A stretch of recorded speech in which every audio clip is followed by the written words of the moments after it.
Hey everyone, and welcome back. Before we start, I want to talk about what we are going to be building today. So we're going to be working on our own user flows.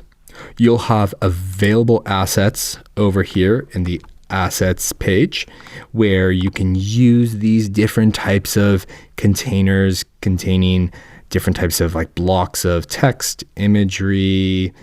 We have buttons and form elements and all that kind of stuff. So you'll have all this available to you to just use right out of the gate.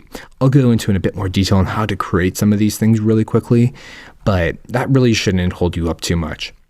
The purpose really that we want to focus on is actually creating some really amazing user flows. So I'll be working on 3 different types.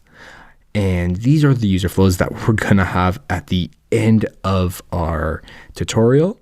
And we are going to need a couple of things. So we'll have those assets and we're going to need a plugin. And that plugin over here is called Autoflow. Now you may be wondering, you can use these arrows that I've created, or you can go ahead and actually use that plugin called Autoflow. I'll make that link available for everyone, but this makes it really easy to just connect flows. So all you need to do to use Autoflow is hold or click on a device, click on another device while holding shift, and it's automatically going to create the arrow for you. So totally up to you what you want to do. If you want something a bit more like custom and different types of spacing, I mean, you have to go this route.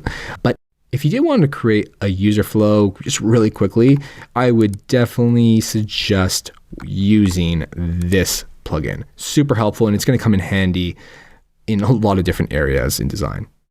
So let's get right into it and have some fun.